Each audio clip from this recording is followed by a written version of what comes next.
I'd like to welcome everyone to Hawthorn University's Holistic Health and Nutrition webinar series. My name is James Bernardinelli, and I'm the Web Services Manager at Hawthorn University. Our usual host and moderator, Paula Bartholomew, is unfortunately unable to join us tonight, so I'll be stepping in for tonight as temporary host and moderator. For tonight's presentation, we are extremely fortunate to welcome back David Crow for the second part of his two-part webinar series on Botanical Antivirals.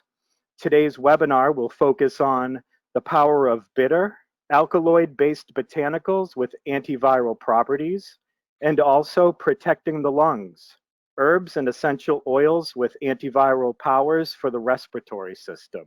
Just a little bit about David before we begin.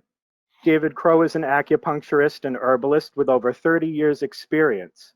He is the author of several books, including In Search of the Medicine Buddha, a book about his studies of Tibetan and Ayurvedic medicine in the Himalayas.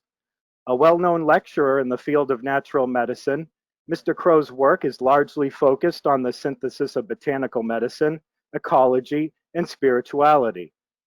He is the founder of Floracopia, a company that supports ecologically sustainable agriculture through the production of essential oils and aromatic treasures. And for more information about David and Floracopia, you can visit floracopia.com.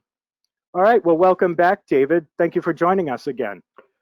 Well, thank you, James. Welcome to everybody. And for those of you who were in the part one, welcome back. And James, again, thank you for the introduction and the work behind the scenes. So we have a lot of material to cover in a short period of time again, and a lot of this is reference material. In the last presentation, I gave a lot of scientific studies, which are very valuable to confirm the antiviral powers of the medicinal plants. And in this segment, I'm going to be focusing a lot more on the application. So there's going to be formulas. There's a lot of formulas. And again, this is a lot of reference material for you that you can draw on for a long period of time. We don't have to cover all the details because it's so much information. We'll go ahead and we'll start. And you will remember from part one that we discussed the adaptogens and the aromatics. And now what we're going to do in this section is we're going to be adding the bitter berberine-based herbs. And then in the second part of this presentation, we'll be talking about things that are specifically for antiviral purposes for the respiratory system. And we'll have a little bit of kind of cultural, philosophical, spiritual overview of contagion in general. All right, so we are talking about combining three different groups of herbs, and these are general principles.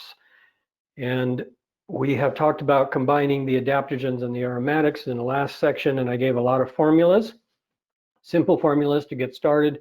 As we go through this module, the formulas are going to become more complex, and there's going to be a lot of different principles applied. So first of all, it's important to understand that the aromatic herbs, things like the peppermint and the tulsi that we talked about, the ginger tea and things like that, these combine very well with other aromatics. So that's a general principle, is that you can make your ginger and your tulsi tea together. But the aromatics combine nicely with the adaptogens that we studied in the last section, and they are also a major category of herbs to combine with bitters, because bitters, as we will learn, are hard on the digestive system. They have some mild toxicity if taken for too long. And so the standard classical way of combining them is with aromatics. Now, adaptogens combine well with other adaptogens. Now, for those of you who may be joining us here for the first time, some of these terms are maybe not going to be totally clear. I will refer back to the last presentation to help make more sense of this. So the adaptogens combine with other adaptogens. That means that if you are taking American ginseng, that it is going to combine very nicely with astragalus. However, there's one exception to that, which is Schizandra, which we discussed in the last section. In my opinion, this is best taken by itself or with aromatics. Now, the reason for that is because Schizandra has a unique flavor, which is sour. And I tend to think in terms of food combining when I'm putting together herbal formulas. Does this flavor go with this flavor? Now, it can also be taken with licorice.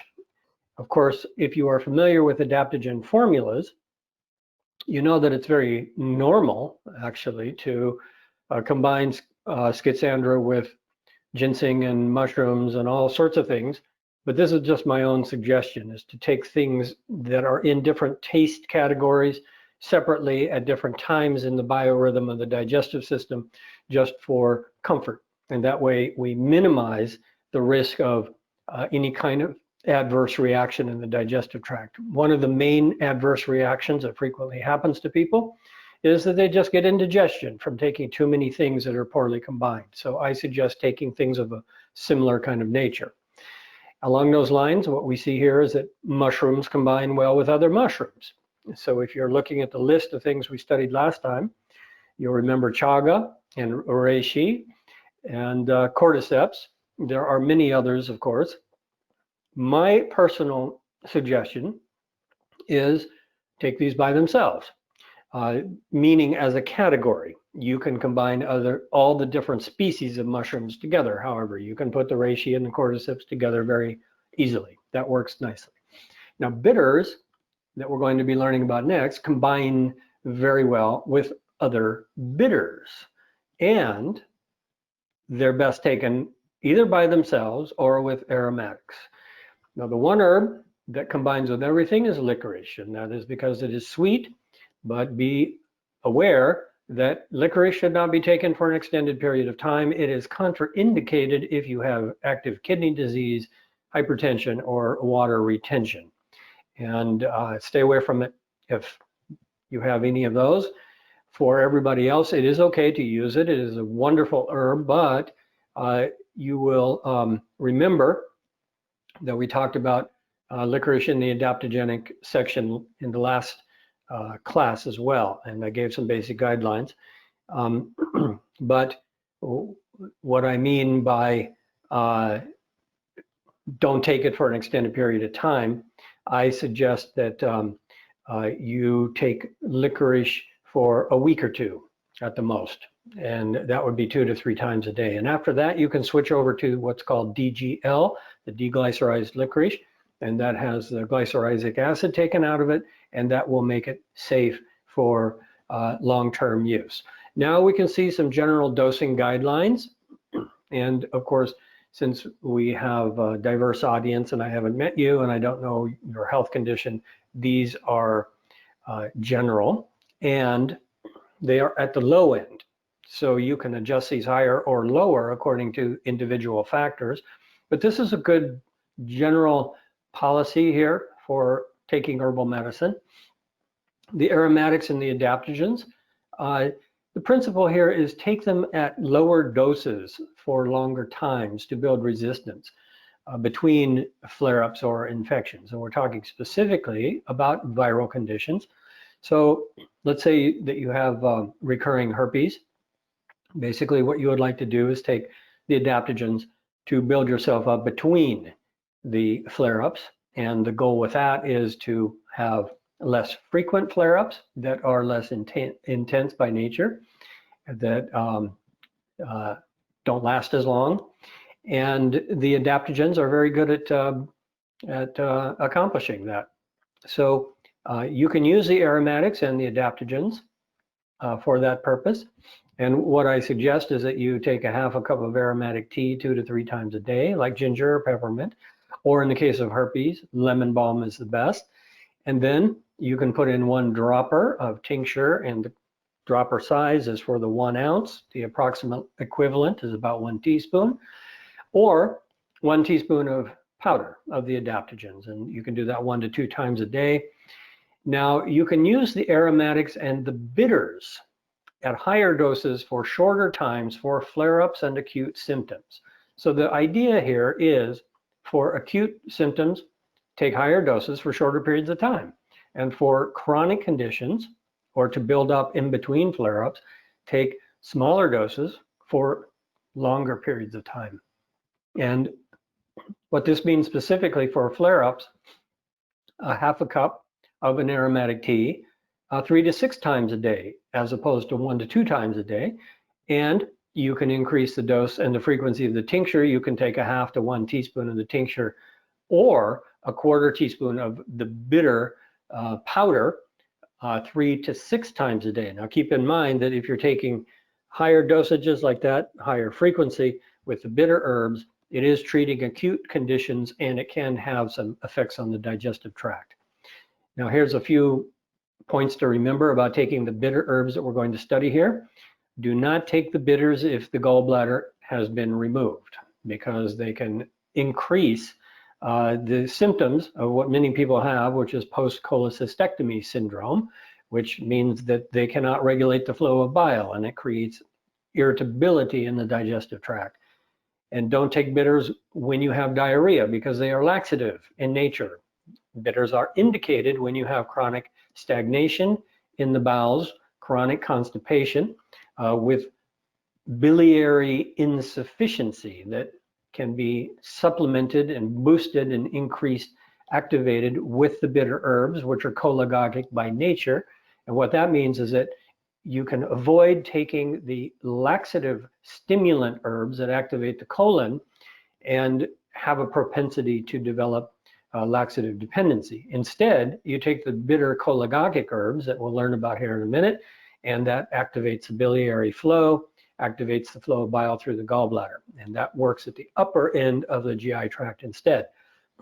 In general, it's best to take the bitters before the meals, but don't take bitters and then skip a meal, because you're going to be activating the hydrochloric acid, the pancreatic enzyme secretions, the bile flow, and so forth. And if you take bitters and then you don't eat, you're going to get very hungry, and you're going to start feeling acidic in the upper GI, and you can start to feel instability of blood sugar. And so you want to eat within about 15 minutes of taking the bitters. And use the bitters as needed for digestive conditions, but don't take them repeatedly, okay, for extended periods of time. So bitters we use more symptomatically for shorter periods of time. And number 6 here, start with 5 drops. Okay, this is not droppers, it is drops of the tincture, or 1/8 of a teaspoon of the powder, and increase gradually, all right? And one important principle here, which applies to all herbs, not just bitters, but it's best to use them experimentally at lower doses first to test the effect on digestion while you're in good health, okay, when you don't actually need them. And that way you will know the tolerance that you have for this class of herbs. So then if you do need to take them, you know exactly what they do. All right, we'll move on here now. This is self-explanatory. I don't have to spend a lot of time on this. You can come back and you can refer to this, but basically this is the various times of administering herbs. The reason that we think about this is because a lot of times people just take handfuls of all kinds of things combined at all hours, and that can cause digestive disturbances. What we want to do is think in terms of the digestive system having a biorhythm. It has motility that is active in different ways at different times during the day and the night. And we can take herbs to support that and also to utilize that for maximum digestion. So first in the morning, you can take spicy aromatics, and that will basically wake up your system, clear out mucus from the digestive tract and the lungs. You can take something that's mildly bitter, like some aloe vera juice, or sour, like lemon juice and water. That's a famous thing first in the morning for liver detoxification. You can also take things like the mild diuretics, corn silk, flush the system out, because basically the digestive tract is empty. You can also take demulcents. This is category of herbs like slippery elm or marshmallow, things that are soothing to the digestive tract. These are bulking laxatives. This would be like psyllium. You take it with a lot of water first thing in the morning so that it coats the digestive lining and moves all the way down. Or sometimes what's indicated is to take emmenagogue herbs. These are herbs that stimulate the uterus in the case of a stagnant delayed period, for example. You want to take things after meals to activate the secretion of the, before the meals to activate the digestive secretions. Those will be the bitters, all right? And again, the bitters can be taken just by themselves, a little powder, a little tincture, put it right on the tongue. That's the best, to taste it, to activate the digestive system. But you can put it in a little water, or you can take it with some aromatic tea, or you can actually put it in vegetable juice, all right? The bitters go nicely with the green drinks because a lot of the greens that we take in green juices are actually somewhat bitter. Herbs that we take with the meals include the spicy aromatics, carminative herbs that get rid of gas and bloating. That's the kind of things that we put in our food, the aromatic herbaceous things. Sage, rosemary, thyme, things like that. We can take the mushrooms with our food also because they combine nicely. So you can actually add the tinctures of the medicinal mushrooms to your soups. Or in some cases, you can cook the mushrooms themselves, although many of them, like reishi, taste terrible and they're too fibrous to actually eat, but you can cook them with food as well. And a number of adaptogens can also be cooked with foods.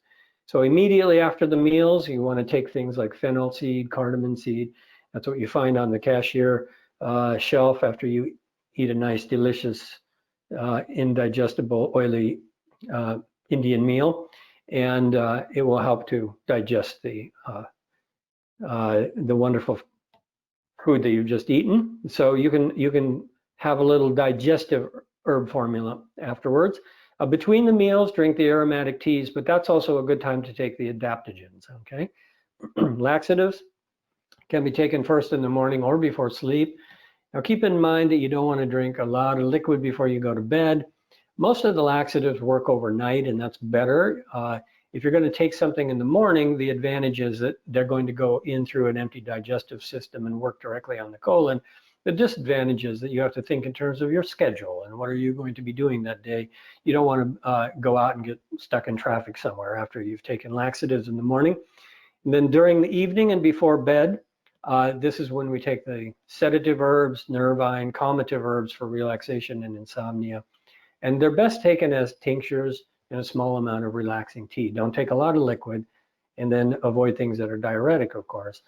And this is a general principle, but if you have chronic insomnia and chronic tension, nervousness, anxiety, general stress, this category of herbs should actually be taken all day long. This should be your main category. So don't hesitate to drink your chamomile tea with your lemon balm tincture and linden tincture in it like all day long.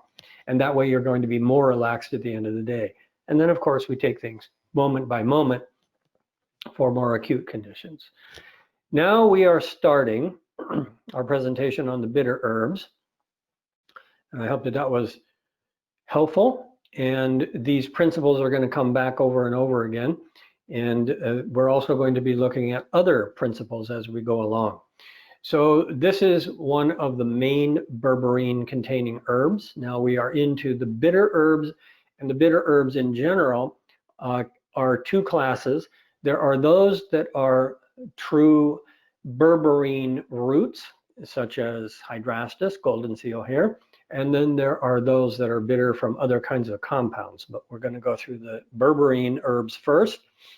So golden seal is very famous, and I'm going to give a few studies here, not a lot like we did last time, just to let you know that science is looking at this and that there is confirmation. So we have confirmation about the efficacy of golden seal from historical use. Okay, we don't have to read this study to know that it's good for colds and flus, but this study tells us that it has a strong inhibiting effect on the H1N1 influenza A virus in vitro, and its action is thought to be the inhibition of the virus through several different mechanisms, which is typical of how herbs work.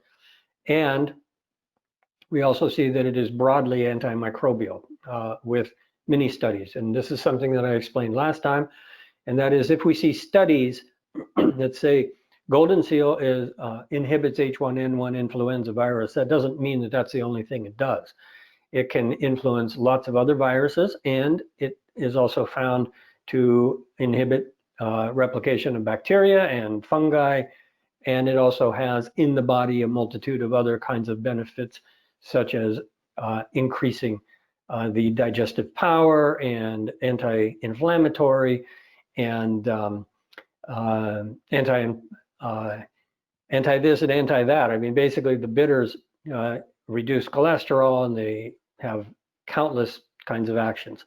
So all of these herbs work much more holistically than just at a in vitro antiviral level, as I introduced conceptually in the last class. So this is the H1N1 virus. To continue on with our little visual presentation here. And this is the most common cause of human influenza. And it was the flu that came around in 2009, and it is also in the same family of viruses as what caused the flu pandemic in 1918. All right, so we have a close relative here, and this is called gold thread. And gold thread is also known as Coptis. It is found extensively in Chinese medicine. It is available actually in Western herbology. It goes into a lot of formulas and found as tincture, found as powder. Many studies about Coptis. And here's the root. This is what it looks like. It's a rhizome that grows along the surface of the soil. It's generally not a large root, and so it is an expensive herb because it requires harvesting quite a lot of it to get a little bit of medicine. So here's a study that tells us about the anti-herpes kind of effects, and it tells us that this rhizome, which is using the botanical name Coptidis here, and it's introducing a Chinese herbal formula called Qingwei-san. And Coptis is an ingredient of that formula. And both the herb itself and the formula have anti-herpes simplex virus kinds of effects. It tells us that berberine is present in Coptis, and it is used in this formula called clear the stomach powder. That's what Qingwei-san means. It comes with a lot of different herbs, but some of the other herbs that are found in the formula include black cohosh and dong quai. Basically, this formula, Qingwei-san, is used for all the itises. Every itis that you can imagine. It is cooling and anti-inflammatory and antimicrobial and anti-infectious. So that means it's going to be good for colds and flus. All right, let's go to the next one, and we're still in the same family of the berberine compounds, and this is barberry. And barberry is easily available. It's a major herb in the Western tradition. We can go ahead and we can learn quite a bit about it actually from this little review. A lot of these studies tell us a lot of valuable information about the plant, in addition to in vitro sort of evidence that it works against a cell line or whatever. But this study tells us that berberine is present in several species of barberry. That means that there's lots of different species of barberry. It's not just one. This is Berberis vulgaris. And one of the reasons that I'm presenting this slide here is because it also gives a nice list of scientific databases for those of you who would like to keep up on the research that's coming out about herbal medicine. You can see here PubMed, Scopus, ProQuest, Science Direct. These are all excellent databases where you can get further information. And this study is also interesting because it tells us that through this review, through this sort of meta-analysis of all the articles that were out there, that they found 1,200 articles on berberine. So this is a compound of great interest to the pharmaceutical industry, of course, because now they are using berberine in its concentrated form, derived from plants, and also synthesized berberine and synthetic versions of berberine. But it mentions the barberry specifically, and it also gives a very long, nice, comprehensive list of the conditions that barberry and berberine treat. So you can see here, tumors, diabetes, cardiovascular disease, hyperlipidemia, inflammation, bacterial and viral infections, and so forth. So this is a very important bitter herb to have in your antiviral pharmacy. Now we can look at another very important bitter herb. This one is the Philodendron Bark. And philodendron is used extensively in Chinese medicine also. Now, barberry is used both in classical Asian medicine and also in Western herbology. Philodendron has been introduced mostly through the TCM channels. So the next study will tell us a bit about what it does. And what this tells us is that the bark is used as a traditional medicine, and it has known bioactivity. And this report also examines the antiviral activity that it does have, and it also mentions that it is preventive. Okay, and this gives some further details. It says a water extract, that means a decoction, significantly reduced virus replication in both immune and epithelial cells, and the main compound was berberine. So again, we're back to the active principle here being a bitter yellow compound. And it has highly protective effects against lethal doses of pathogenic influenza A, H1N1, H5N2, and so forth. So that means that if it's in vitro, that basically they're injecting mice with lethal doses of these viruses, and then they're treating them with these extracts or the berberine itself, and they're finding that this particular philodendron bark and its berberine compounds gives high level of protection against lethal doses. So is this something that you would like to have in your antiviral home pharmacy? Absolutely. And it's not just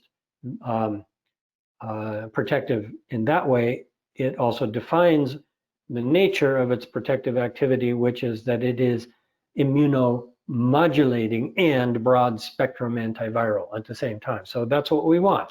We want things that are going to boost our immune system to fight better, and we want things that are going to attack the viruses also.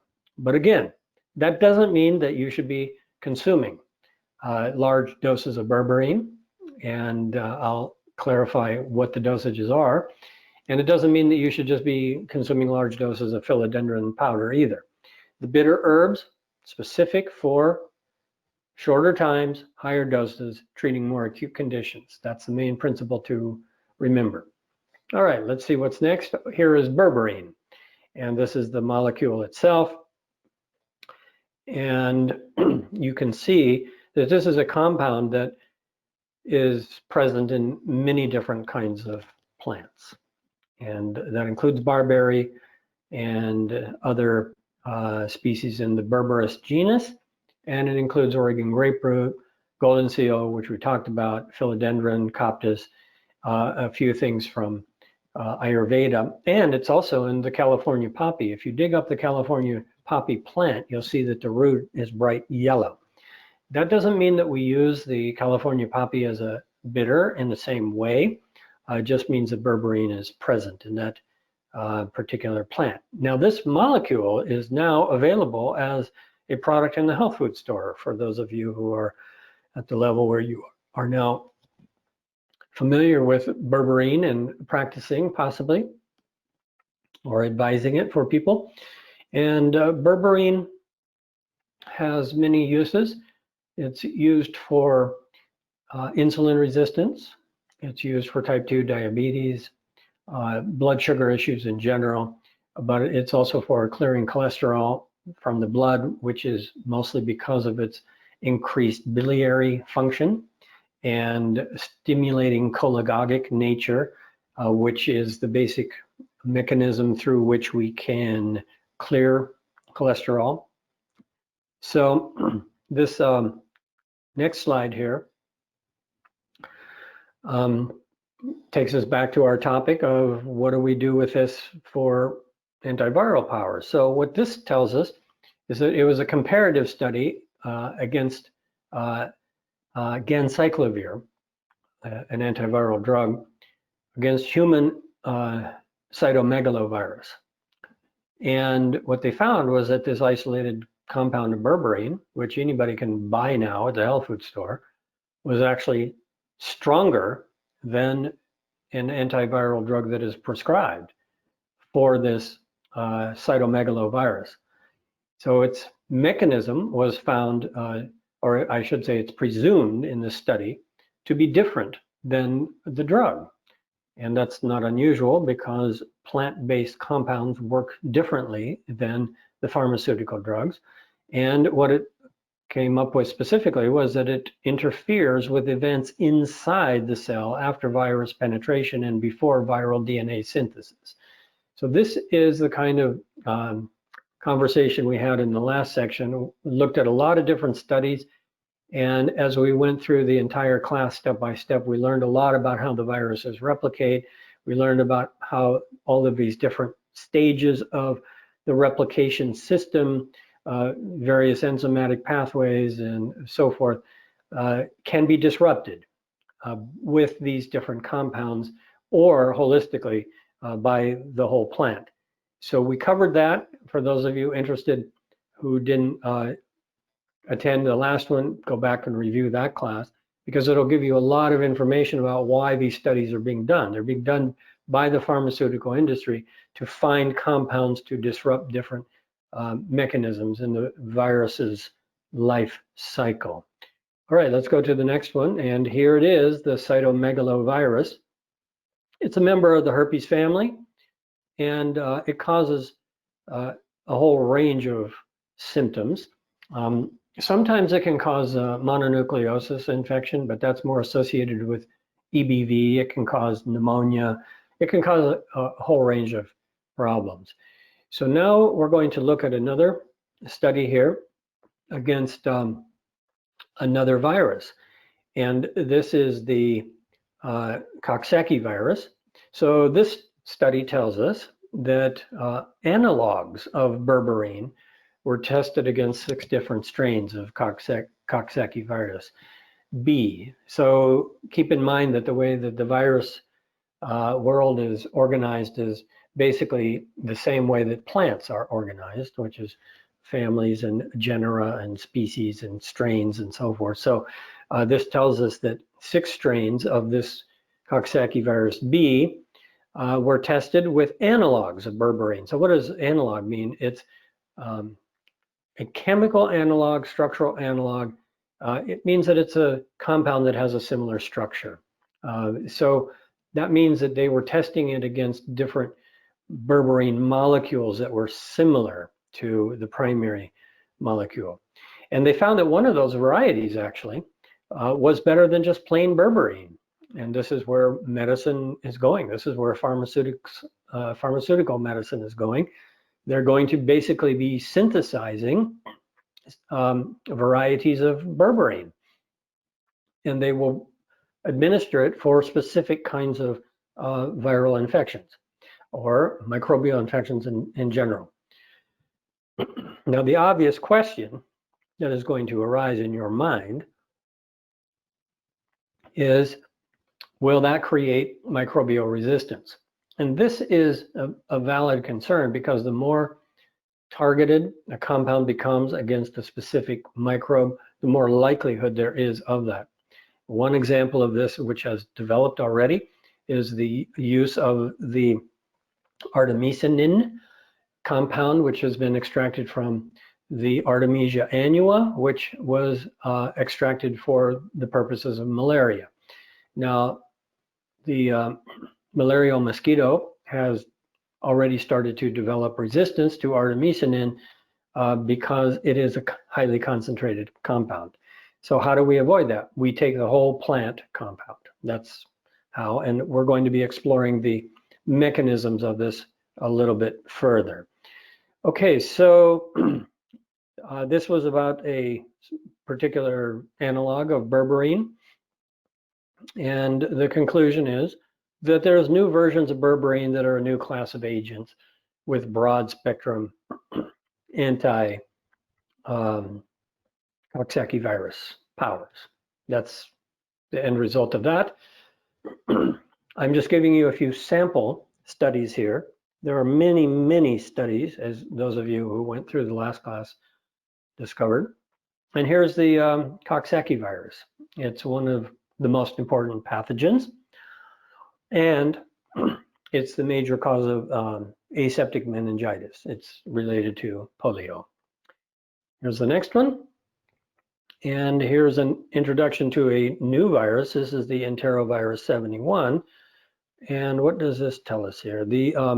This study tells us that 23 versions of berberine were synthesized. Okay, so 23 different synthetic berberines were tested against 4 different strains of enterovirus, and they found that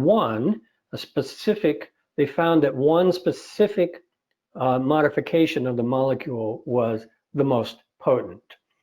So the researchers again conclude that these berberine derivatives are going to be a new family of anti-EV71 agents with broad spectrum potency. So again, we have to think philosophically about this. What are the risks and benefits? So obviously, the benefit is that if we can target something in a really concentrated way like this, we can get some pretty high-powered results. The risk is microbial resistance. So keep in mind that when antibiotics first came out, they were a miracle. People used to die of simple infections that nobody dies from now, okay? Well, that's not true. People still die from simple infections, but with the advent and the appearance of antibiotics, a lot of things that killed people just routinely were no longer common, okay? And now that antibiotics have lost their power, you know, the end of the antibiotic age means the return of simple infections that will kill people that we can't treat. So this is the risk. Well, okay, so antibiotics saved millions and millions and millions of people's lives, but now they're losing their power. That's the risk and benefit ratio.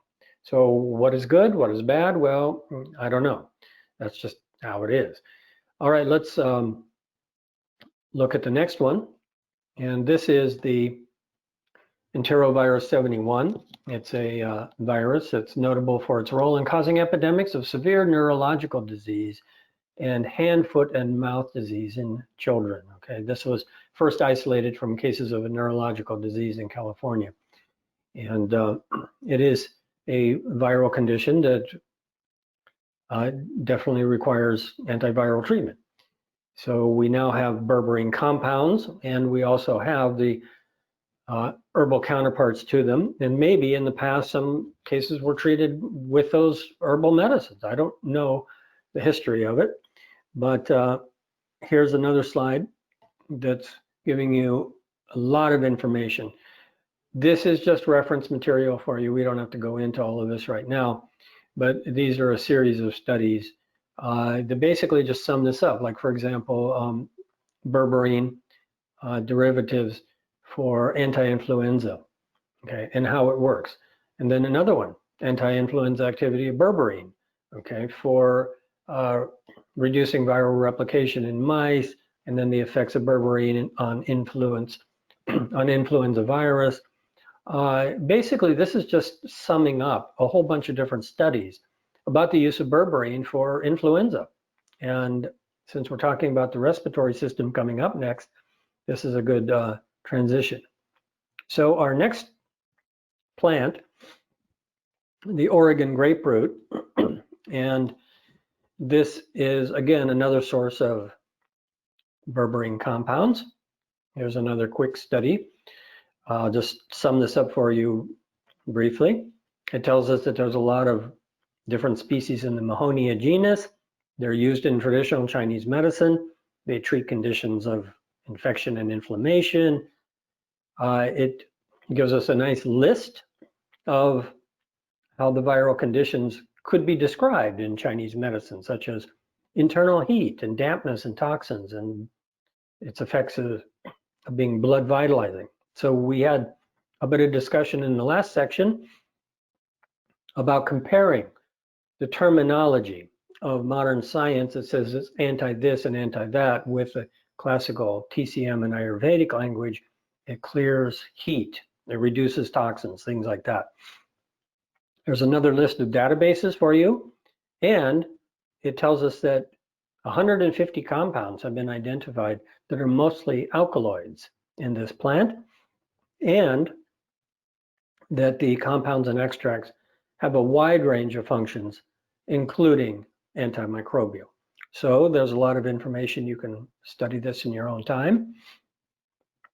And another very important antimicrobial here in the bitter department is neem. And I'm sure that you are familiar with neem as an Ayurvedic plant, but it actually grows all over the world in tropical areas and is used all over the world in folk medicine because every part of it is valuable. The trunk, the bark, the roots, the seed gives an oil, the leaves give a medicine. They're all somewhat related, but they all have unique characteristics as well. So this is just a review. And what this review tells us is that neem is a major herb known around the world, and it's used extensively in Ayurveda and other systems. 140 compounds have been isolated from neem. All parts of the plant are used, and neem leaf specifically has antiviral powers. Okay, let's see what else it tells us. And here's another thing on neem. And what this tells us is that there are numerous antiviral drugs for influenza virus, but nothing that targets all the different strains. And that's one of the great weaknesses. So that's why every year there has to be a new vaccine that comes out. And it doesn't always work and it doesn't last very long, but it keeps a lot of people in business.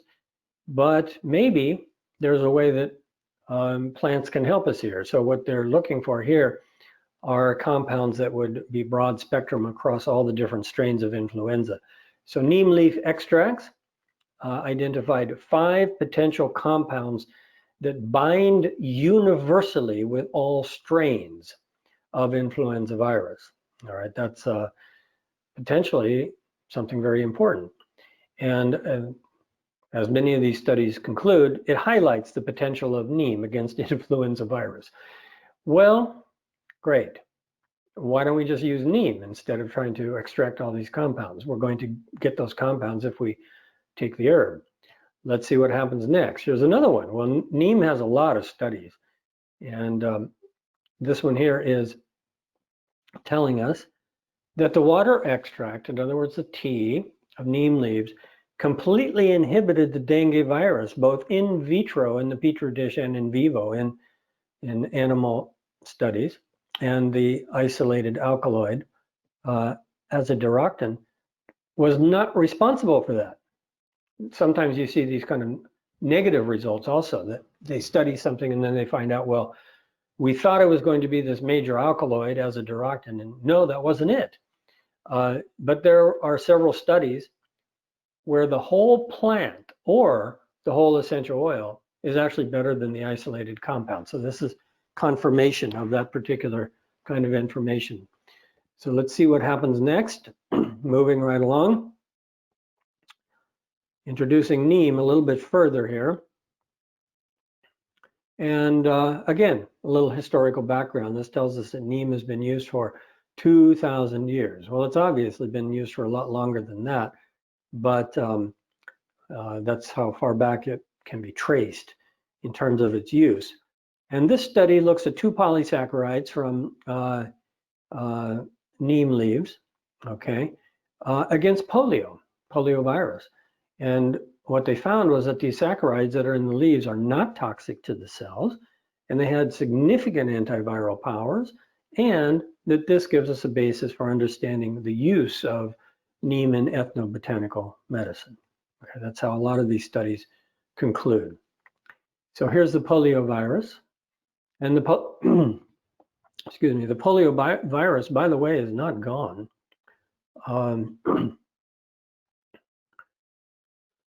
In 2019, there were 175 cases of wild polio in the world, but there were 364 cases of polio from polio vaccine. All right, something for you to think about there. And no, we're not going to talk about vaccines. I'm just going to let you draw your own conclusion about neem leaf instead. Now we're going to talk about formulas. And we're backtracking a little bit here to the formulary. And this is now using herbs from the first section, which had 2 parts, and the first section, or the second class. First class had 2 parts, and second class has 2 parts also. So we're talking about sections 1 through 3. Let's look at the principle here. Combining aromatics and bitters. So in the aromatics, these are all the things that we studied. Ginger, mint, okay. I'm giving you a few examples of how you can combine the aromatics and the bitters here. And let me just go back up here. The aromatics, these are all the ones that we studied in the last class. But we also added these. And then we can put these together in various combinations. And here's just a few examples. Like for one I mentioned already, ginger and tulsi together. Well, how about ginger and turmeric? And how about sage and thyme? Or cinnamon and cardamom? These are all things that were actually talked about in the last one. But now we're bringing in the bitters. And golden seal, gold thread, barberry, etc. These are the ones that we just covered. What are we going to do with them? We will use 1 to 3 of the bitters in any combination in a base of the teas above. Or we can actually use berberine. So here's an example. Prunella tea, all right? I introduced it in the class last time. I'm going to review it again here very briefly if we have time, but we covered prunella. So what about prunella tea with some neem in it? Okay, what about ginger and cardamom tea with some golden seal in it? Tulsi and peppermint tea with neem and gold thread, all right? Now, this is the outline of the formulas, but the dosage was given at the beginning of the class. And again, that's going to be that you're going to take higher doses for shorter periods of time. And that means that you're going to take gold thread tincture at the dose given at the beginning of the class, and you're going to take it at a certain frequency. So what this means is you need to compare the different files, the formularies, the concepts, and if you put all these things together, you will have a clear understanding of how you can use the bitter herbs combined with the aromatics for specific kinds of things. And here again, we're going to review some dosing. Use low dose of aromatic tea for only mild respiratory or digestive symptoms, okay, because that's where the viral infections are going to be mostly. A half a cup, 2 to 3 times a day. But if the infection is more serious, then you can add the bitters for moderate symptoms, a half a cup of the aromatic tea 2 to 4 times a day, and that's where you're going to start to bring in the dosing on the bitters by the drop, okay, from the tinctures. Then it's going to take you all the way to the higher doses, which is going to be 10 drops or a quarter teaspoon of the bitter powders 3 to 6 times a day. And if you are switching out with berberine, here's the exact dose, okay? I don't expect you to absorb all of this right now. This is a reference file for you to come back to over and over. Now, with the adaptogens, you can add licorice to any formula.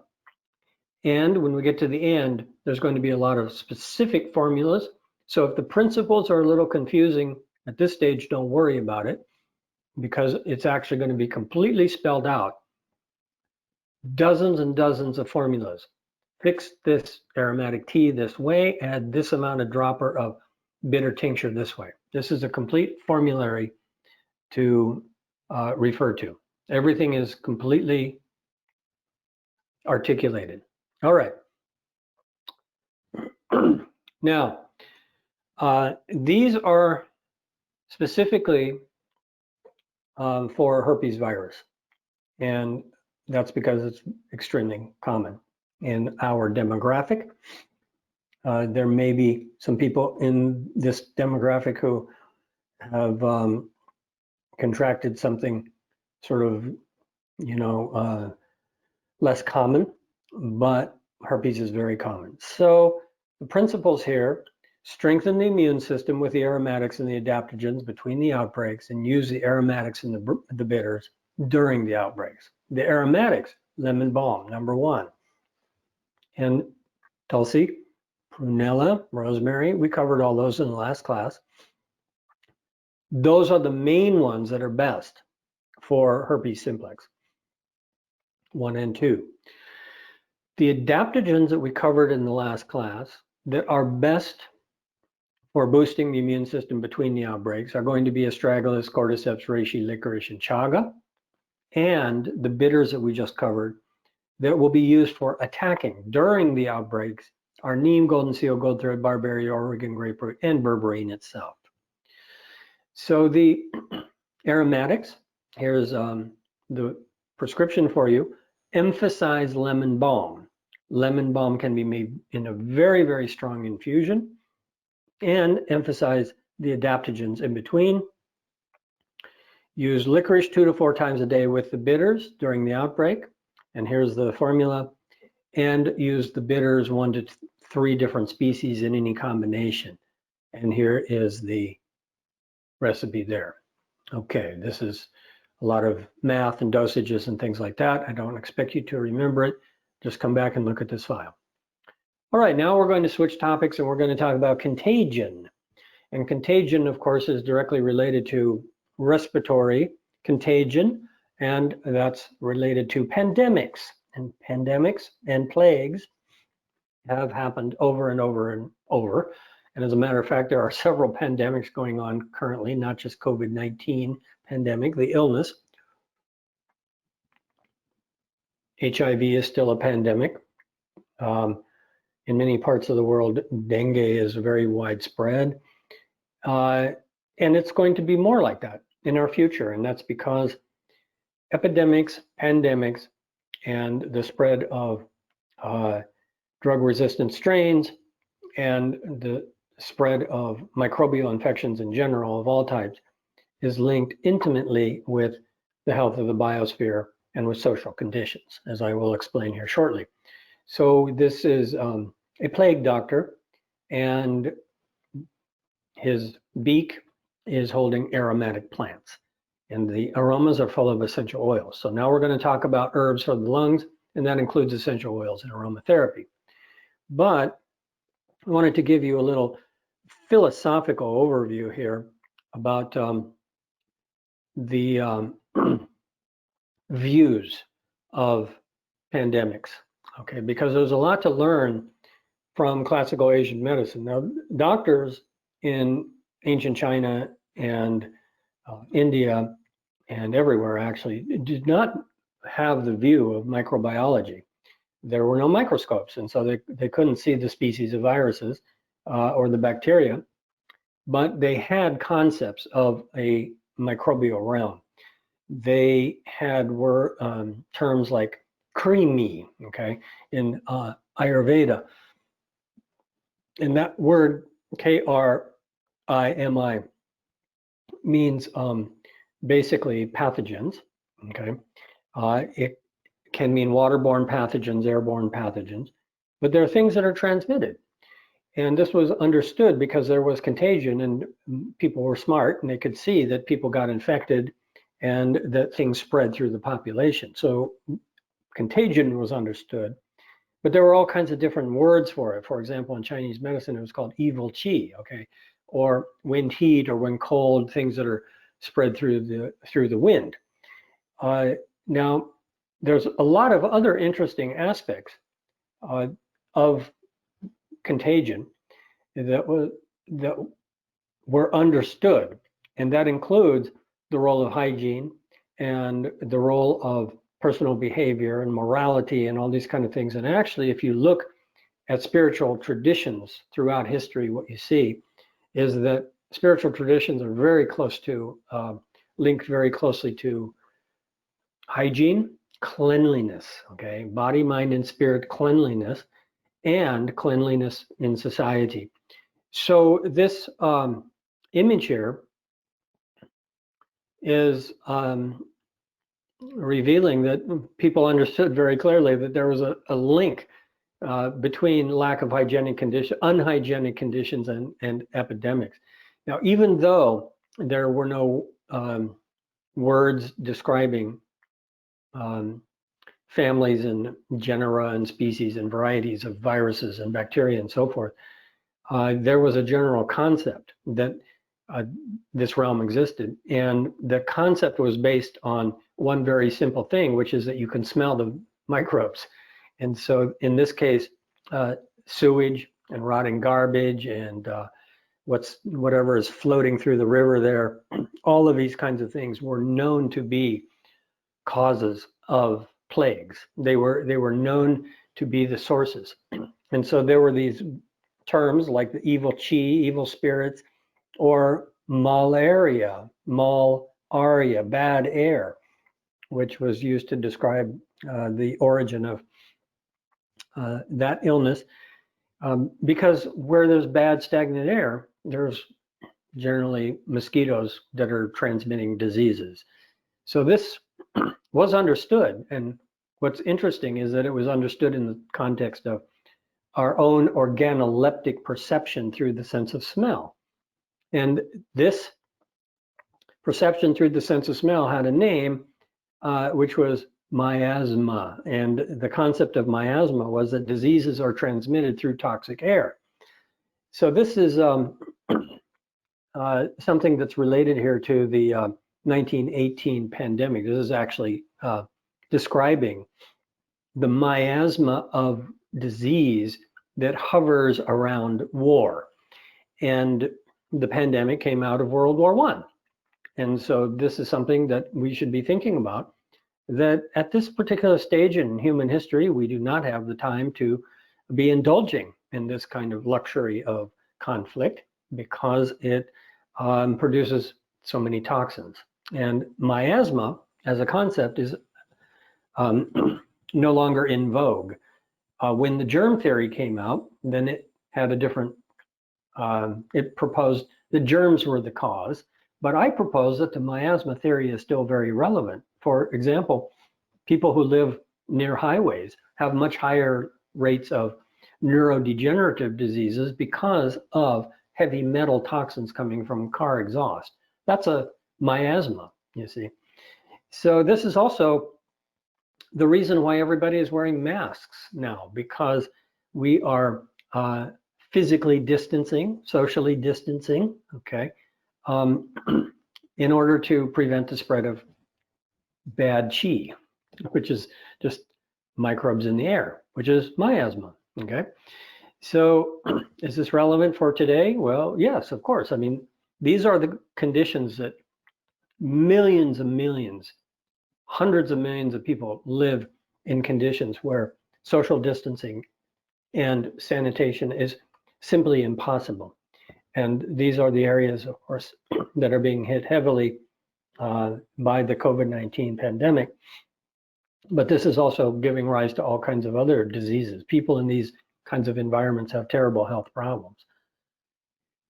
So the miasma theory is still very valid. Now, this links us to the aromatic plants, because the aromatic plants have been the primary treatment against bad smells forever. It's just a normal, intuitive human thing that if you're around bad smells, you are being exposed to pathogens. And if you have plants that smell good and you bring them into the environment, that you're going to reduce the pathogenic presence.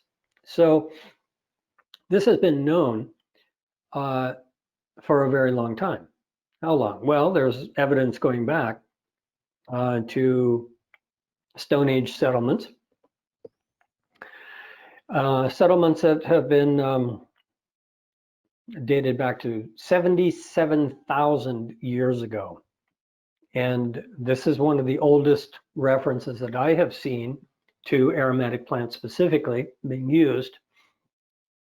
And in a home like this, 77,000 years ago, they were using aromatic plants for all sorts of purposes, bedding for themselves and bedding for animals and burned for incense and all sorts of things. And these plants contain the essential oils that have antimicrobial kinds of powers, insecticidal powers, antiviral, antibacterial powers. Now, my personal thought on it is that 77,000 years ago probably isn't that long in terms of our use of aromatic plants. Most likely, aromatic plants were some of the first plants that we gravitated to using, even before we were Homo sapiens. The early ancestors before that, other forms of hominids, were probably using aromatic plants simply because they smell good, and they taste good, and they were observed to keep away other pathogens and insects, things like that. So what does this mean in present time? Well, here we are, fumigation.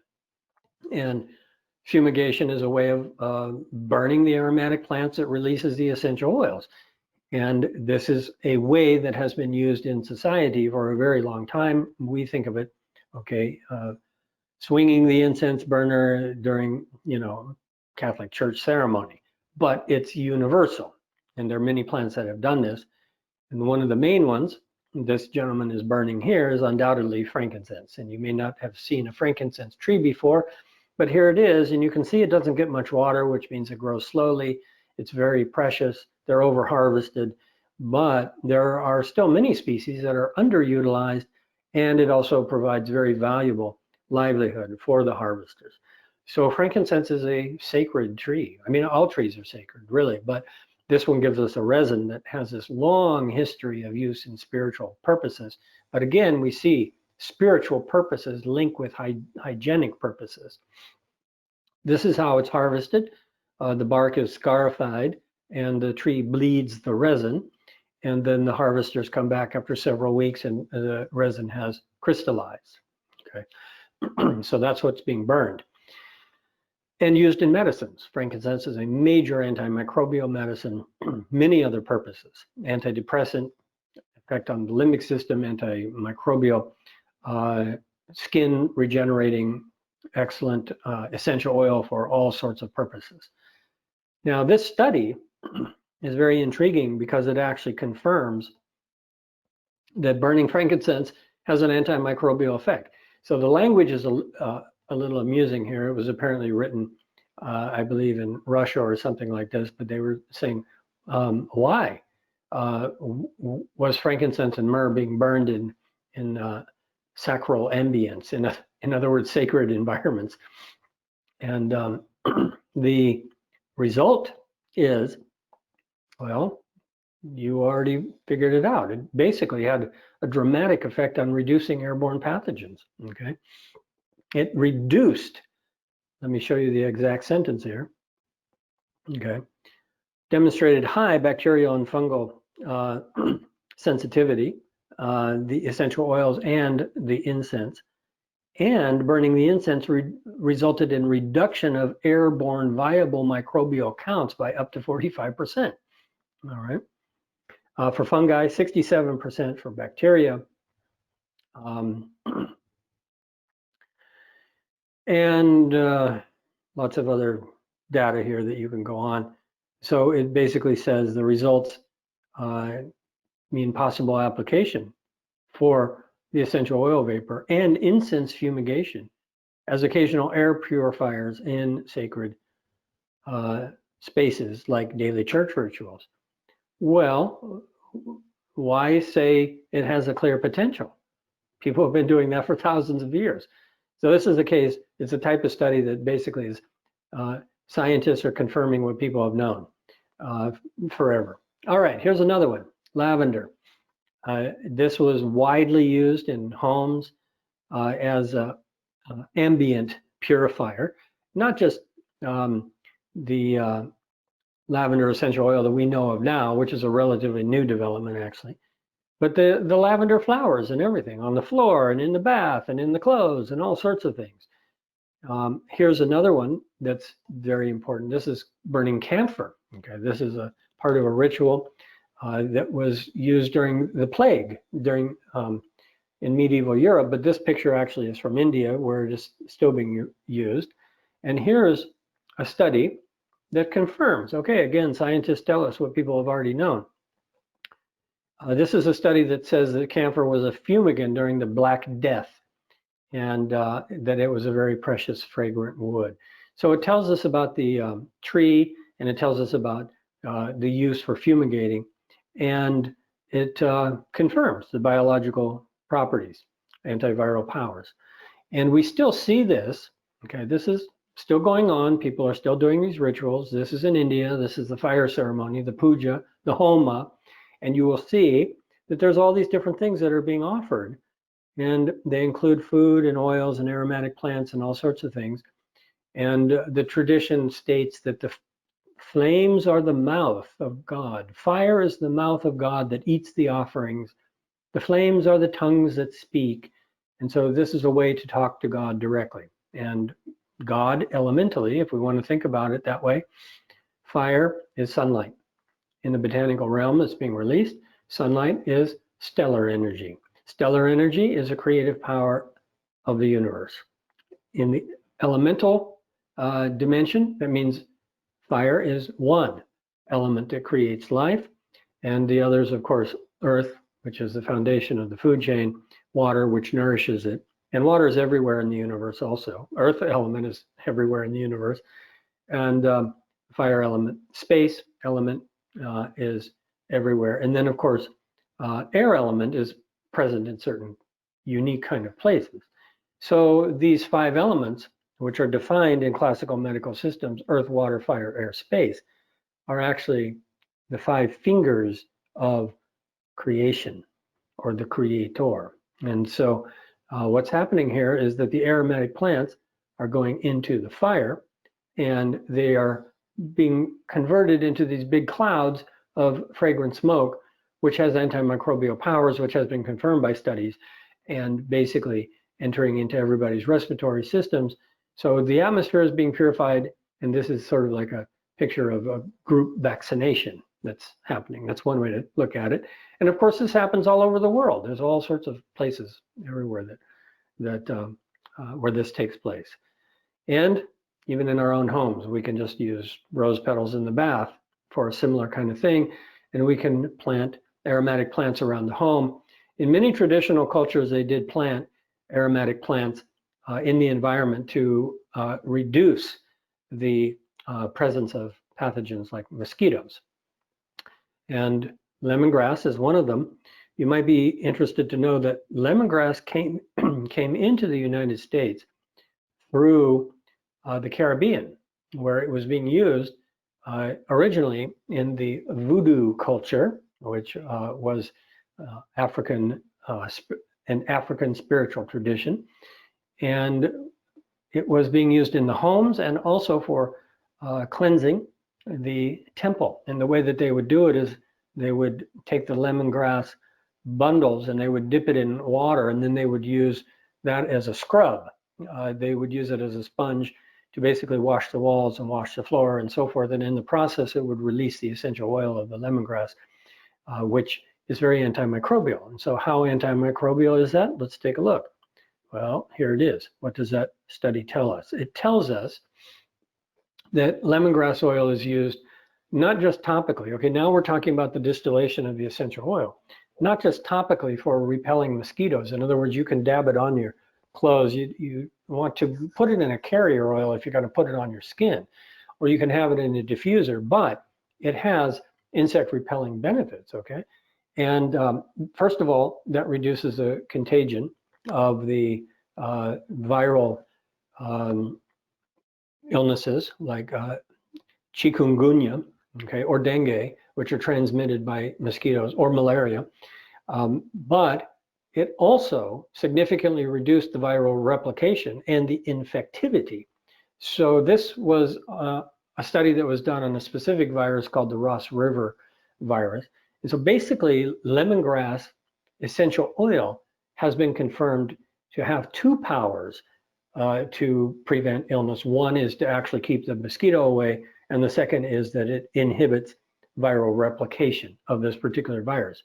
And if it does that with this virus, it probably does it with multiple other viruses. So this is a picture of an infused oil, and there's quite a bit of confusion that has been created by false marketing claims.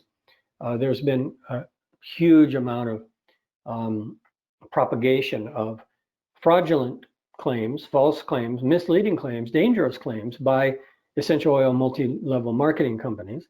And one of the misleading claims, which is also basically just false, is that essential oils have been around since the time of Jesus. There's been marketing specifically to the Christian community and linking essential oils to Jesus himself. That's not the case.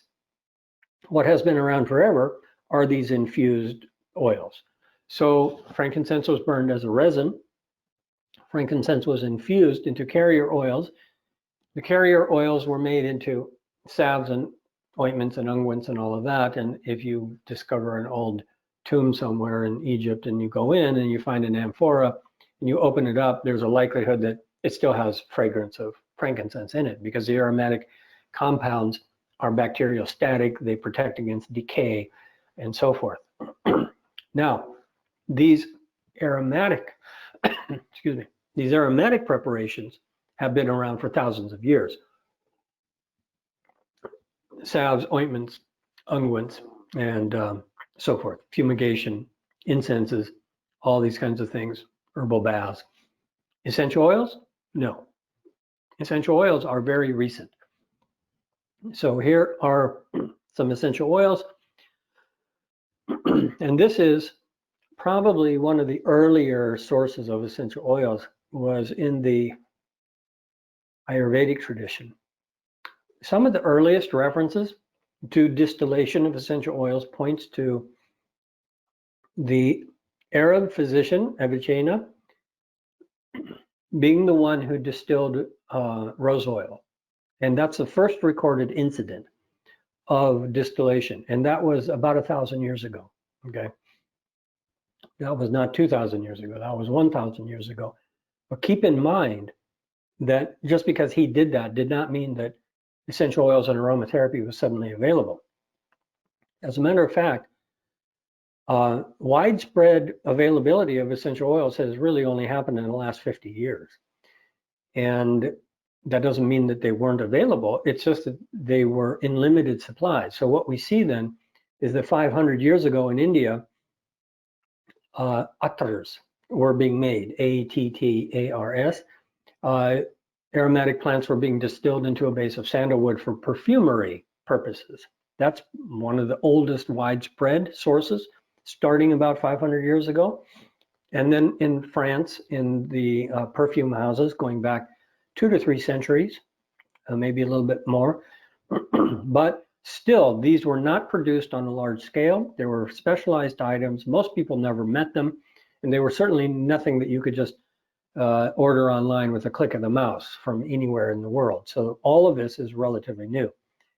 This gentleman is an attar vendor. Okay, he is selling attars, and they were used for all kinds of therapeutic purposes and used in Ayurveda. And he was also called an attar.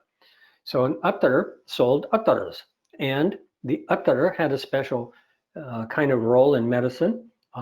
Attars were the physicians who used aromatic plants for curing, for all kinds of purposes. And aromatic plants are also linked to magic and our state of mind and manifesting things and repelling things.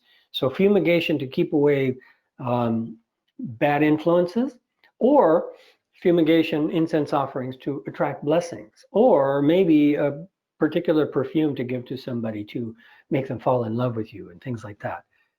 And here is early distillation. So early distillation, of course, is linked to alchemy.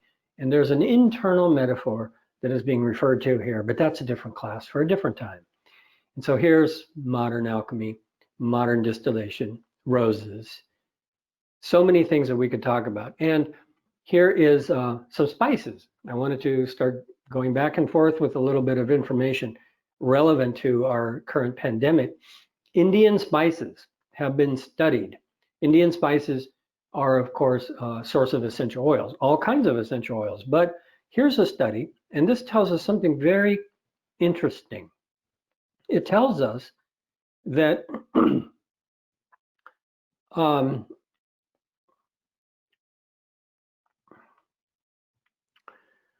the Indian spices were researched in databases where they know the structure of the SARS-CoV-2 virus. They know its structure. There are databases full of molecules. And so what they did was they did analysis to simply find what molecules would destroy this virus. And what they found was two that are widely available in Indian spices, and they're listed right here. One is carnosol, and the other is rosemanol. All right, and where does carnosol and where does rosemanol come from?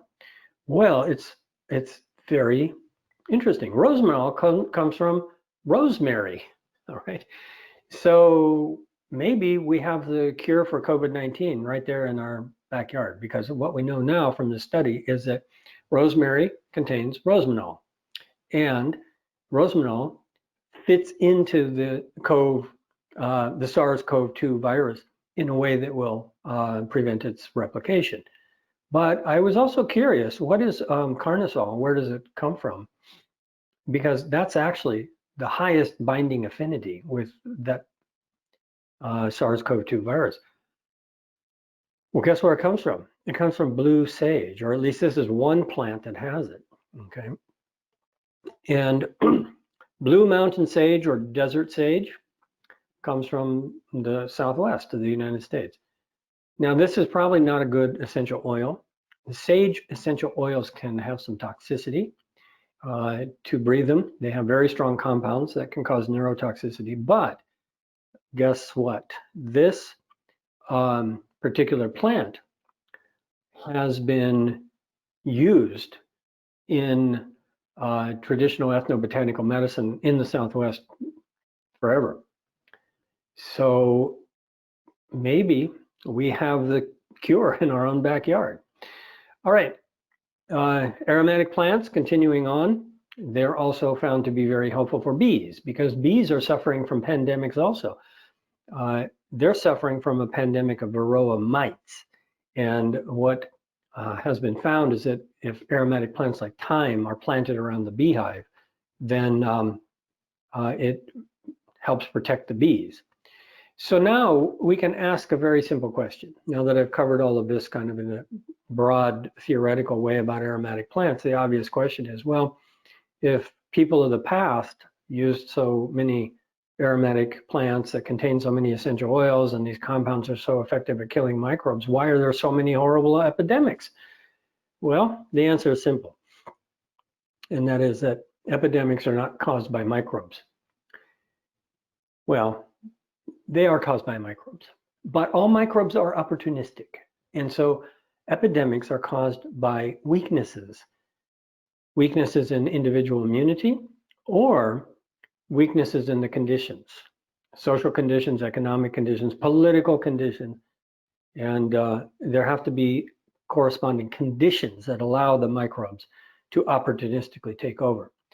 Now, I put together a little flow chart. This is a picture here of the angel of death coming to another household in an old plague somewhere in the world. There have been plagues and plagues and plagues. Now, this was described in classical Asian medicine, and it was described nicely by the Ayurvedic physician Charak. And I will just leave this with you because of lack of time, but the causes of epidemics, according to Charak, start with moral deterioration within the government, which means that the leaders are affected by greed and dishonesty, and they mislead the people away from spiritual ways of life, spiritual life, which causes unhealthy collective lifestyle, and that generates heat toxins. Well, that's fascinating because this is prophetic. He wrote this 2,500 years ago. He prophesied that society was going to be generating heat toxins into the atmosphere through unhealthy lifestyles. Well, that's global warming. As a result of the heat toxins from collective unhealthy lifestyles, weather patterns would become disturbed because in the Devic realms, the atmosphere is governed by the angels of the sky, the devas of the sky, which are a kind of elemental intelligence that controls the weather.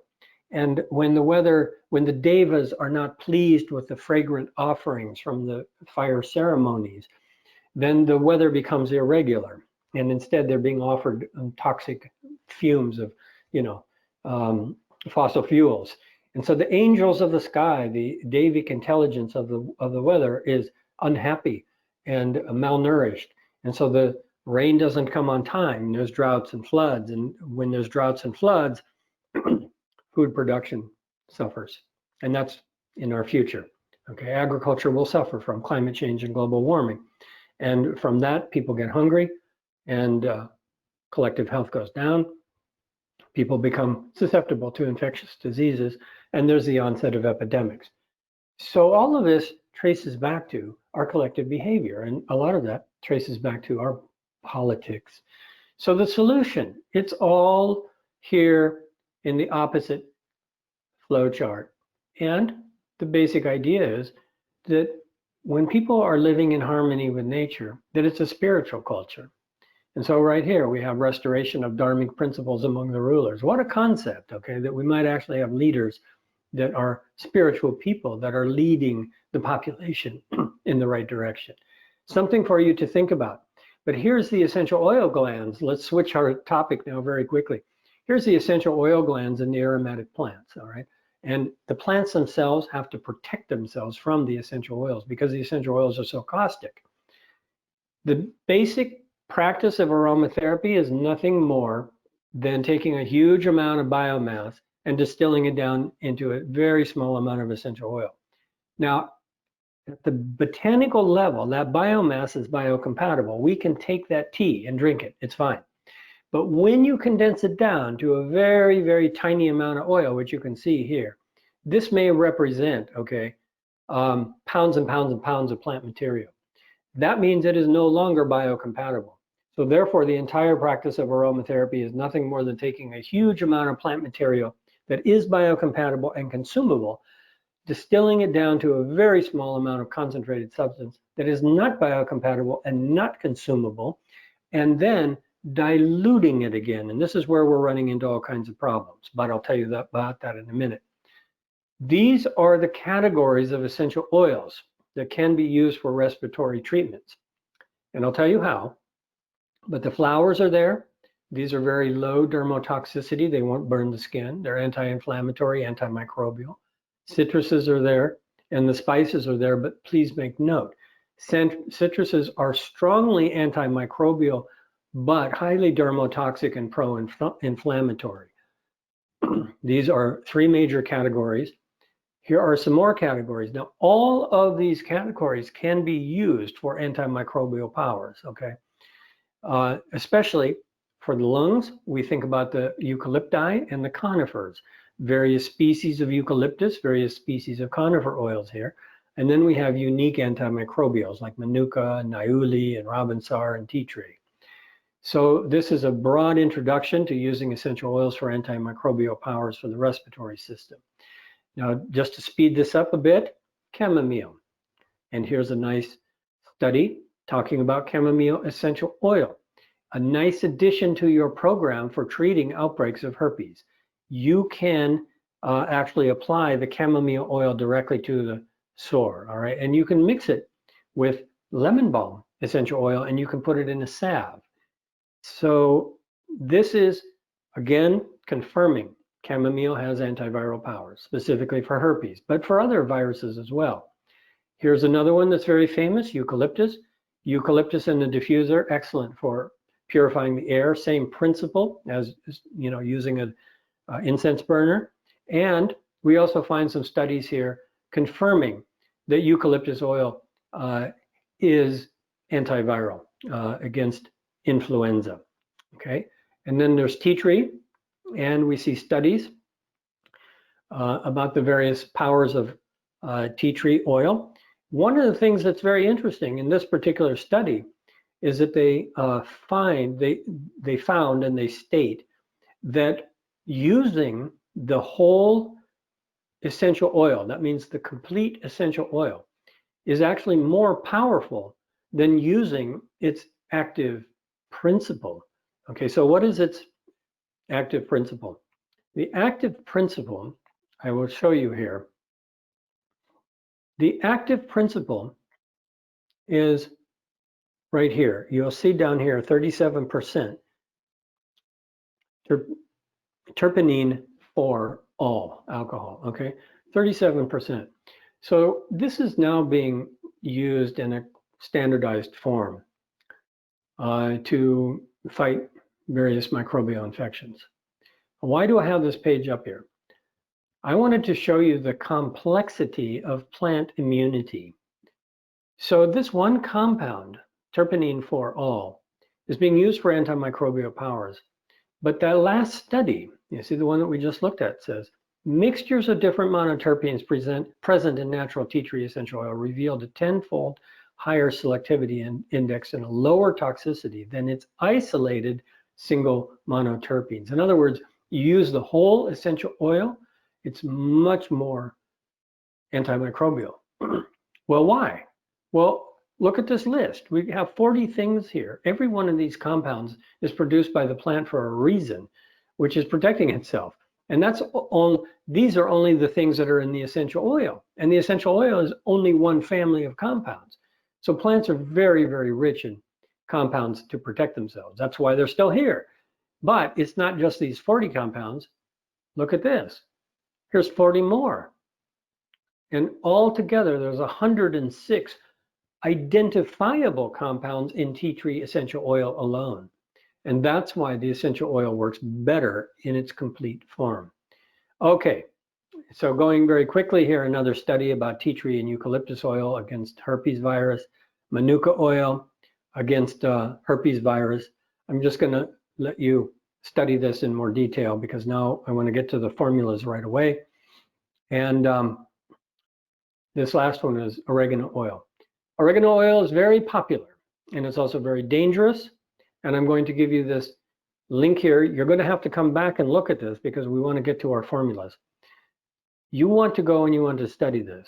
So many people ask me all the time, why can't I take oregano oil internally? You want to know why? Go to this link and you will hear hundreds and hundreds of adverse reactions, serious injuries, permanent esophageal damage, gastritis, neurotoxicity, burning your children, killing your pets. All of this has happened through marketing by uneducated people who are not trained in the safe use of essential oils. Here are the safe uses of essential oils. This is your homework. You must study this. Read all about the toxicology and the safety of the essential oils, and then you can start to use them. You must know how to use them before you start applying them, and you must know how to use them safely before you start recommending them to your friends and family, okay? And if you don't know, this is a simple answer. You put your essential oils in a diffuser. And as you know from the previous study about frankincense, it will be dispersing essential oil molecules of frankincense into the atmosphere in this very clean way. No burning, no smoke, just pure essential oil. And you know that if it can purify the atmosphere and remove 80% of airborne pathogens in churches, it can do it in your home. And if you don't like using something modern, well, just imagine yourself doing it in the old traditional way. As a matter of fact, you can dress up and turn on your diffuser. Okay, we're out of time, but what I'm going to do is just give you a quick overview. These are some antiviral herbs that are very important for the respiratory system with studies. And so here is Andrographis, major one. This is science supporting its use for respiratory infections. And unfortunately, I just have far too much information to give you right now. But study these things. I think there will be one thing that I will focus on. Here's a nice list given in red. These are the major herbs that are being discovered in China right now that are useful for COVID-19. And there it is, the COVID-19. And there it is attacking a cell. All right, so now we can visualize it. We're going to speed right through honeysuckle and all the honeysuckle research about its antiviral powers. Don't worry, it's going to come up again because it's in the formulas. But lots of interesting things about what they're doing in China. Like, for example, honeysuckle is actually part of a traditional formula that's being given now in injectable form. It's nice to read these studies because we learn a lot about what's happening in other places. So honeysuckle used against adenovirus, most common cause of respiratory illness, okay? Here's another one, prunella. I guess I mentioned that previously. Well, here it is. And what does it do? All these things. So I think that the place we're going to stop is with introduction to this.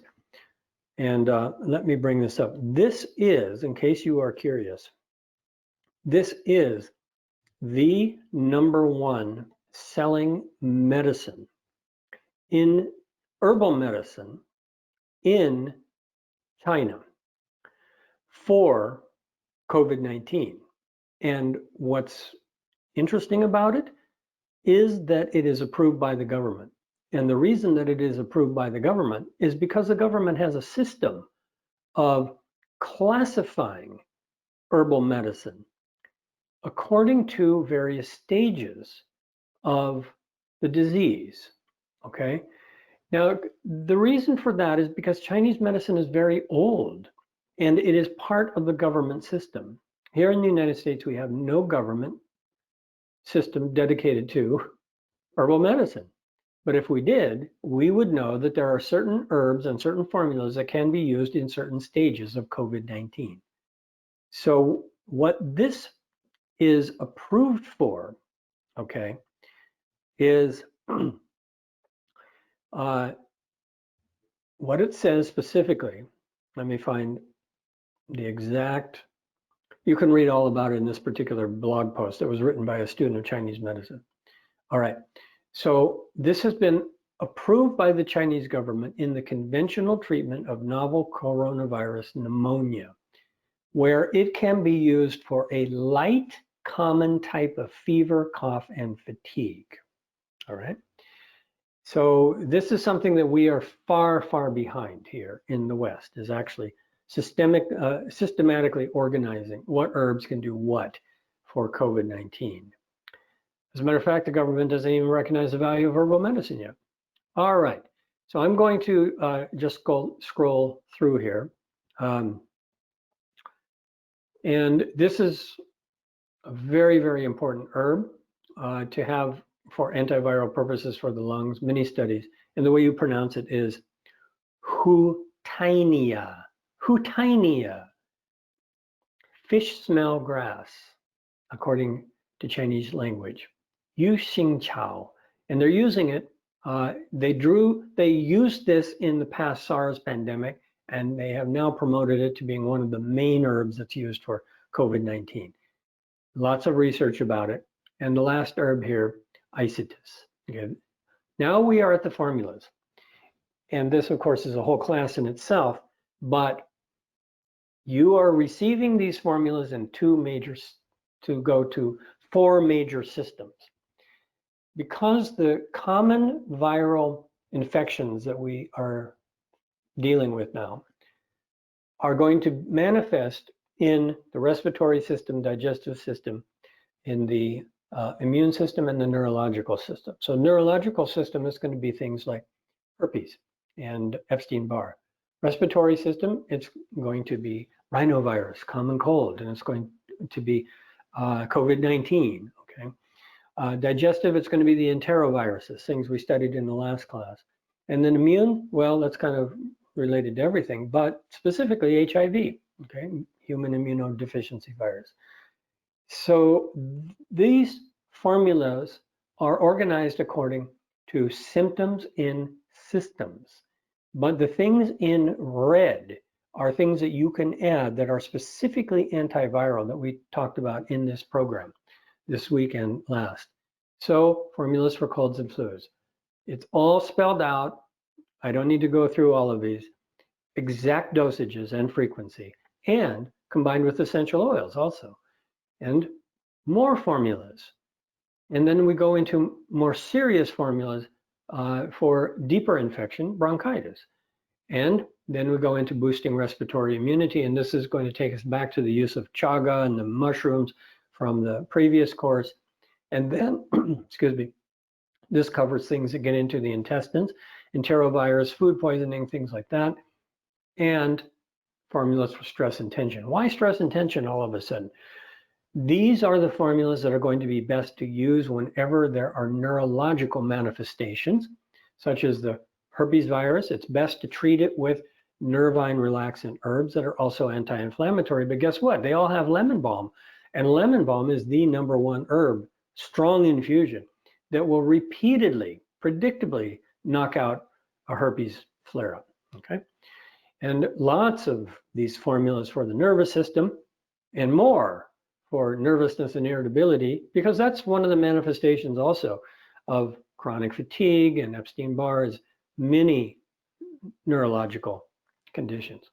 And same with chronic adrenal overstimulation, same with enhancing concentration and memory. There's lots of different ways we can use herbs for viral conditions that are affecting the nervous system. And we know that viral conditions can also be part of neurodegenerative problems. This is one of the things that happens especially in Epstein-Barr. Okay, again, things that strengthen the nervous system are also going to be beneficial here, but you're going to see over and over in red the antiviral herbs. All right, more formulas for increasing vitality and immunity, ability to cope with stress and detoxification and digestive system, detoxing the digestive system, detoxing through urination, detoxing through lymphatic. Okay, so a lot of information. And as I have said a few times, this is a reference source for you. Study these formulas, use them a step at a time. You know how to use the essential oil safely after you have studied that detailed file that I gave you. And if that's not enough to motivate you, go and read the adverse reaction reports. And that's only one place, relatively unknown, and they have hundreds and hundreds of reports.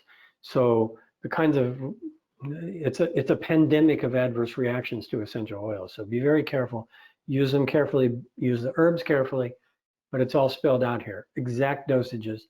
And with this, you should be able to treat yourself and others very nicely, very safely, and very effectively against a wide range of viral conditions. So with that, I will conclude. And James, I will just open it up and let's see. How many people are asking how many questions? Thank you very much, David. Yeah, so much great information in this presentation, in both presentations. Okay, so questions. We do have one question, and it is, according to a PubMed study, berberine treats diabetes, the diabetic condition.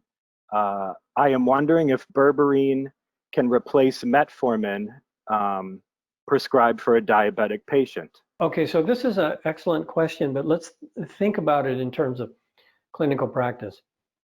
So can berberine replace metformin as a drug? Well, the answer is yes, no, and maybe. And it depends on the individual, you see. So first of all, what is the age of the patient? How long have they had this diabetes? How much of the medication are they taking? We assume it's diabetes type 2, okay? It's not insulin dependent. How did it develop? At what age did it develop? What are the other variables in terms of metabolic disorder? Okay, what's happening with not just the pancreas, but also with insulin resistance? What is their weight? What's the cholesterol? What's the blood pressure situation? You see, now in general, berberine can be very beneficial for hyperglycemia. But if we think in terms of, okay, replace berberine or use berberine in place of this medication, that's just allopathic thinking, all right? And with herbal medicine, we have to think holistically. We have to think in terms of the individual, and we have to think in terms of what else are we going to do. So it's not a simple equation of you just take away this drug and you add this compound. If you're going to take away the drug or you're going to reduce the drug a step at a time, you have to think in terms of a comprehensive program for all the different aspects of metabolic syndrome that might be there. And I mentioned metabolic syndrome because it's so closely connected to type 2 diabetes, you see. So you have to look at the weight, and that means you have to look at the diet.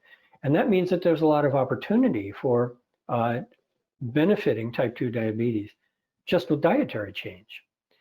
And with dietary change, you can start to bring in some of the bitter compounds anyway. That's where you start to think about bitter melon, okay? Or other kinds of bitter herb tinctures that can be taken that might be more holistically targeting liver function. Like, for example, is it best to use berberine as an isolated molecule? Or is it really better to use something like artichoke that has a dual function of also reducing cholesterol, you see? So that's where we have to look in more detail at the health history, and that's where a medical consultation comes into place. And that's where understanding the bitter herbs as a broader category is helpful, because we can make decisions about which bitter herbs we want to use that are going to be more personalized. So can berberine be used in a case like that? Yes. Can it be used in place of? Maybe, if you put in place a number of other things like the diet and some other kinds of supportive herbs. And that's basically how we have to think. What's the exercise routine? What are all the things that are being done to counteract the diabetes on other levels as well? And of course, that requires a certain kind of patient. And a lot of patients aren't going to be willing to do that. And a lot of practitioners just want to switch out medications. In some cases, it might work. In some cases, if it's not advanced, and if a person is willing to make the dietary changes and other kinds of things, it could work. But really, it's going to be better if you address things on many other levels at the same time. You see, there may be a role for cinnamon, for example. That's one of the very, very important herbs for insulin resistance. That might have some benefit as well. And of course, the aromatics combine nicely with berberine. So it could be that you could put together a simple formula of cinnamon and berberine. Something like that is probably being used by a lot of practitioners now for that kind of simplistic symptomatic approach. But the more holistically we look at it diagnostically, the more we understand the individual, and the more we bring in different categories of herbs, and the more we can target not just the berberine compound, but the whole herb. Maybe we want other bitters with other kinds of actions as well. And that makes it much more effective to do it that way. So excellent question. Good question. Thank you. What else? We actually have a follow-up to that. Since berberine is a bitter and they can only be taken short term, it probably would not substitute metformin? Well, like I said, it's not a direct substitute. No, you have to think holistically. And so the use of berberine is problematic that way. Now, the bitter herbs are problematic that way. So here's how I look at this. You don't want to just have a symptomatic program, okay? Now, a pharmaceutical drug is a symptomatic program. It may work really well, but it has potential adverse reactions, and after a while, it may not work so well. But the worst reaction, or the worst thing that happens, is that people don't address the underlying situations. They say, oh, I'm controlling my blood sugar with this, and therefore I don't have to change my diet or get exercise or make any lifestyle kind of changes. So what's really necessary is to rethink the whole approach, okay? And to use the herbs that are supportive for the lifestyle changes. Now, the bitter herbs in general are problematic for long-term use. But does that mean we can't take them long-term? No. It means that we have to take much lower doses, that's all. So when it comes to bitter herbs as part of treatment for hyperglycemia, insulin resistance, diabetes, it has to be combined holistically with diet, lifestyle, exercise, and it also has to be adjusted in terms of the dose. So what does that mean? That means that you don't want to take high doses of berberine, but you could take low doses of berberine for a much longer time, and you don't want to take high doses of artichoke or kutki or gentian. Those are all excellent herbs for helping with this, but really the best way to do it is to do it at a level that's micro dosing, that is going to allow you to activate the hydrochloric acid first, and then the pancreatic enzyme second, and then the gallbladder secretion of bile third, and all the way down the line. You want to be able to get that effect with the least possible dose, and that way you can do it for the longest possible time, okay? So can you switch it directly? No, not in my opinion. Well, you could, but I don't think that's the best strategy for success.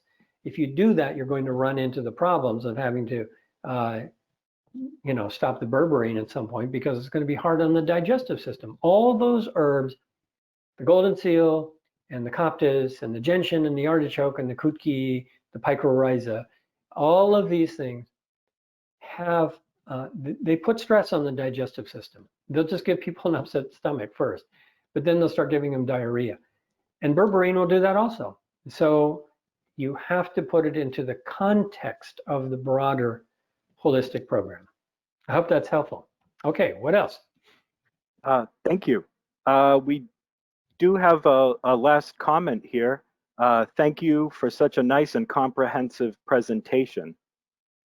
Nice. Well, thank you. Thank you, everybody, for being present.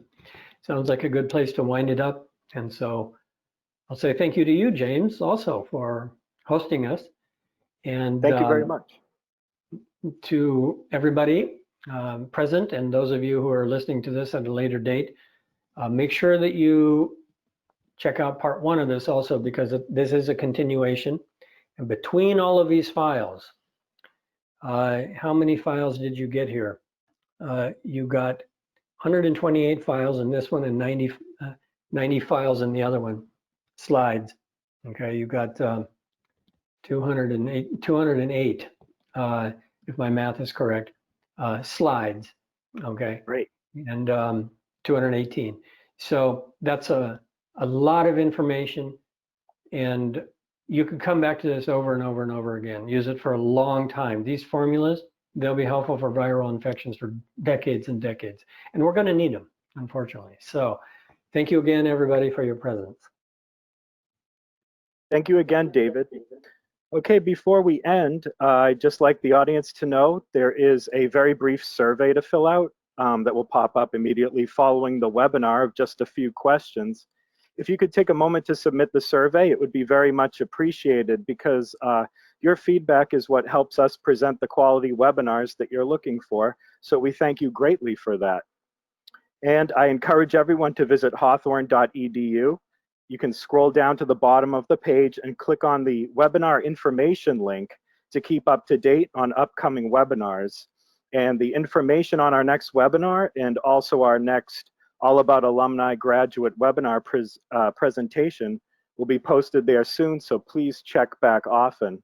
Also, feel free to join our mailing list while you're there at hawthorn.edu to receive information on upcoming presentations. This concludes our presentation for today. Thank you again, David, and thank you to our audience for attending. If you would like to find out more information on our various degree and certificate programs, please visit hawthorn.edu, and you can contact our admissions team at admissions@hawthorn.edu or at 707-986-4153, and they will be happy to assist you. All right, well, thank you again, everyone. And until next time, be well and take care.